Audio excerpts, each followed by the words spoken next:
Muitas pessoas têm tido seus sonhos destruídos pela falta de confiança absoluta em Deus. A Bíblia está repleta de exemplos de grandes sonhos cumpridos para a glória de Deus. Encontro com a Palavra é um programa escrito pelo Dr. Dick Woodward e narrado por Pastor Edson Bruno. Ouça e descubra verdades que lhe ajudarão no seu dia a dia. Com você, Pastor Edson Bruno. Olá, muito bem-vindo a mais um Encontro com a Palavra. Nós estamos estudando versículo por versículo 1 Coríntios. Vamos continuar então esse nosso estudo da primeira carta de Paulo aos Coríntios, lendo o capítulo 4, versículo 6. Acompanhe. Irmãos, apliquei essas coisas a mim e a Apolo por amor a vocês, para que aprendam de nós o que significa não ultrapassem o que está escrito. Assim ninguém se orgulhe a favor de um homem em detrimento de outro, pois quem torna você diferente de qualquer outra pessoa? O que você tem que não tenha recebido? E se o recebeu, por que se orgulha? Como se assim não fosse. Vocês já têm tudo o que querem, já se tornaram ricos, chegaram a ser reis e sem nós. Como eu gostaria que vocês realmente fossem reis, para que nós também reinássemos com vocês. Porque me parece que Deus nos colocou a nós, os apóstolos, em último lugar, como condenados à morte. Viemos a ser um espetáculo para o mundo, tanto diante de anjos como de homens. Nós somos loucos por causa de Cristo, mas vocês são sensatos em Cristo. Nós somos fracos, mas vocês são fortes. Vocês são respeitados, mas nós somos desprezados. Até agora estamos passando fome, sede, necessidade de roupas. Estamos sendo tratados brutalmente. Não temos residência certa e trabalhamos arduamente com nossas próprias mãos. Quando somos amaldiçoados, abençoamos. Quando perseguidos, suportamos. Quando caluniados, respondemos amavelmente. Até agora nos tornamos a escória da terra, o lixo do mundo. Não estou tentando envergonhá-los ao escrever essas coisas, mas procuro adverti-los como a meus filhos amados. Embora possam ter 10.000 tutores em Cristo, vocês não têm muitos pais, pois em Cristo Jesus eu mesmo os gerei por meio do Evangelho. Portanto, suplico-lhes que sejam meus imitadores. Paulo deu um grande ensino sobre julgamento nos primeiros versículos do capítulo 4. Seguindo o seu estilo organizado e simétrico de escrever, Paulo apresentou 3 tipos de julgamento. No capítulo 3, ele falou sobre o trono do julgamento de Cristo, quando Cristo avaliará a obra dos homens. Se a obra for de ouro, prata e pedras preciosas, o fogo do julgamento as purificará. Mas, se a obra dos homens for madeira, palha e feno, o fogo do julgamento consumirá todo o trabalho.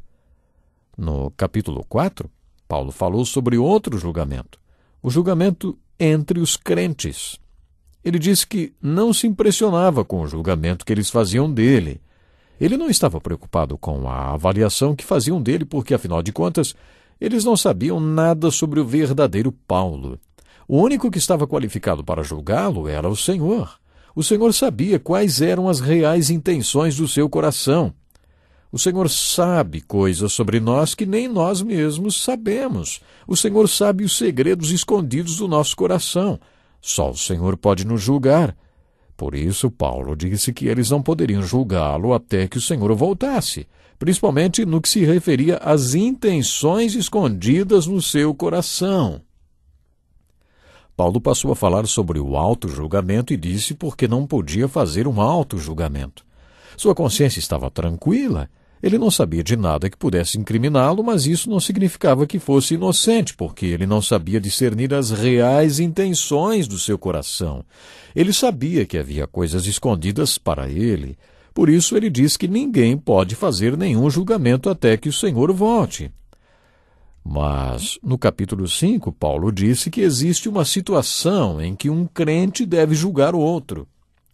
Ele repreende os coríntios porque eles não estavam fazendo isso com um homem que mantinha relações com sua madrasta. Paulo falou sobre 3 julgamentos e os aplicou a ele mesmo e a Apolo, e diz que os coríntios não deveriam pensar a respeito deles mesmos além do que as Escrituras falam dos homens. Eles não deveriam ser presunçosos nem orgulhosos. No versículo 7, Paulo fez 3 perguntas muito importantes. A primeira foi: quem torna você diferente de qualquer outra pessoa? É impressionante pensar que cada ser humano é diferente do outro. Vocês se lembram o que Jesus respondeu a Pedro quando ele lhe perguntou qual seria o fim de João? Se eu quiser que ele permaneça vivo até que eu volte, o que lhe importa? Quanto a você, siga-me. Os planos que Jesus tinha para João não eram da conta de Pedro. É interessante encontrar um conceito nas Escrituras e depois constatá-lo na prática. Não existe um ser humano igual ao outro. Existem bilhões de pessoas no planeta Terra e não existe 2 com as mesmas impressões digitais. Equipamentos sofisticados podem nos identificar pelo tom da nossa voz. Podemos ser identificados pela voz, pela arcada dentária, pelas impressões digitais. Há várias provas de que não existem 2 seres humanos iguais em toda a face da Terra. Cada vez que Deus criou um ser humano, ele jogou fora a forma. Isso não é maravilhoso? Quem foi que fez um ser humano diferente do outro? Deus. Deus é a fonte de tudo em nossas vidas e não Paulo, nem Pedro, nem Apolo. Paulo estava destacando Deus, Cristo e o Espírito Santo. A segunda pergunta do versículo 7 foi: o que você tem que não tenha recebido? No capítulo 12, Paulo falou sobre os dons espirituais, mas parece que aqui ele faz uma breve introdução no assunto. O que você tem que não tenha recebido? Compare os dons naturais, os talentos e os dons espirituais. Qual é a diferença? Consideremos os dons naturais, aqueles que você tinha antes de aceitar a Jesus e o Espírito Santo. Os dons espirituais são aqueles concedidos pelo Espírito Santo e que você recebeu depois que o Espírito Santo passou a habitar em você. Quer os dons sejam naturais ou espirituais, Paulo pergunta: o que você tem que não tenha recebido? Sua participação nisso é totalmente passiva. Me diga uma coisa: você escolheu nascer? Escolheu seus pais? Determinou quais seriam os dons e talentos que você teria? Claro que não. Tudo que você tem lhe foi dado. E Paulo está dizendo que tudo veio de Deus. Esse é o ponto da primeira pergunta. Quem torna você diferente de qualquer outra pessoa? Deus. O que você tem que não foi dado por Deus? E depois, a terceira pergunta.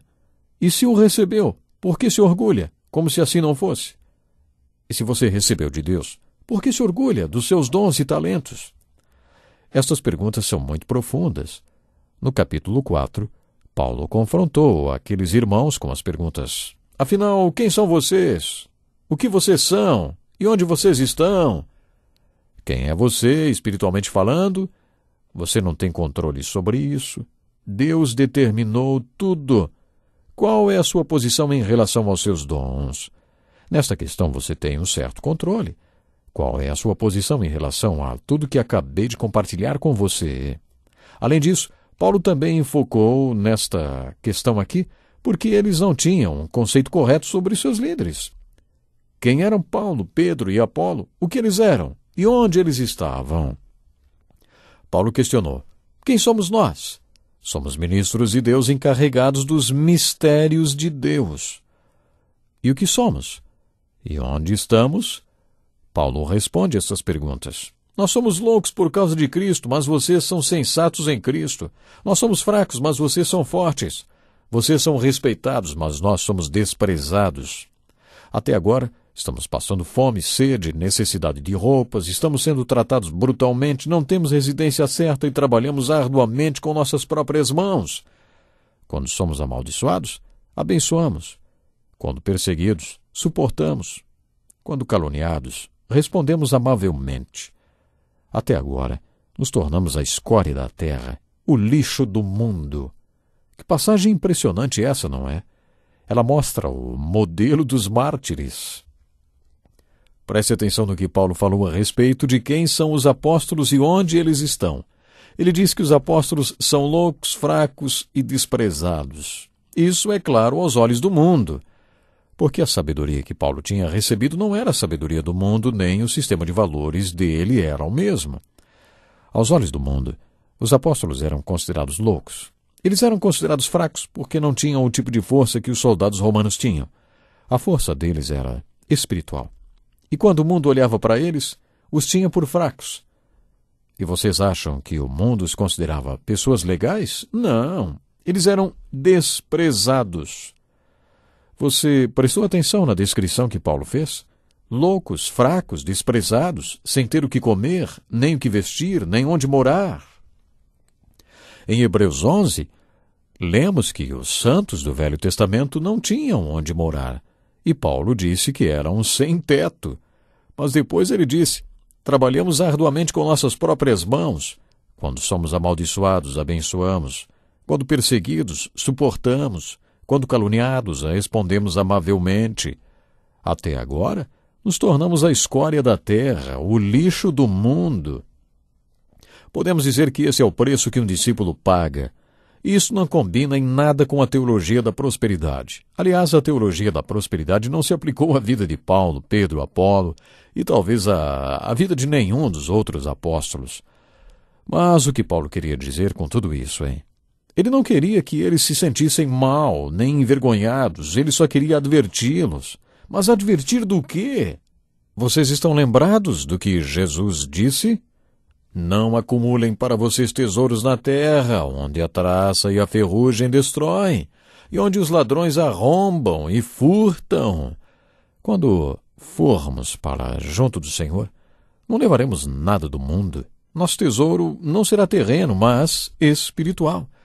Paulo estava dizendo que os tesouros terrenos desvalorizam, enferrujam, os ladrões podem levar. Não podemos viver para as coisas do mundo. Foi isso que Jesus ensinou, e era disso que Paulo queria advertir os crentes de Corinto. Onde estão os seus tesouros? Você é um morador do mundo? Você vive acumulando bens neste mundo? Os seus valores são os mesmos que os do mundo? Quais são os seus valores, hein? Essa é uma pergunta muito séria. A.W. Tozer costumava dizer que todo discípulo de Jesus deveria fazer a seguinte oração. Pai, glorifique o seu nome e me manda a conta. Eu pago qualquer preço. Pode glorificar o seu nome na minha vida. Jesus falou várias vezes em seu ministério que o discípulo dele deveria estar disposto a fazer tudo o que ele fez e viveu. Que Deus possa nos ajudar a realmente glorificarmos o nome de Jesus com a nossa vida, com a nossa existência sempre. Temos que ficar por aqui hoje. Deus lhe abençoe e até o próximo programa. Que lição importantíssima. Obrigado, pastor Edson Bruno. Prezado ouvinte, coloque em prática o que você ouviu aqui. Sem dúvida, sua vida será grandemente abençoada. Este é um estudo escrito pelo Dr. Dick Woodward, na voz do pastor Edson Bruno. Escreva-nos e solicite o material.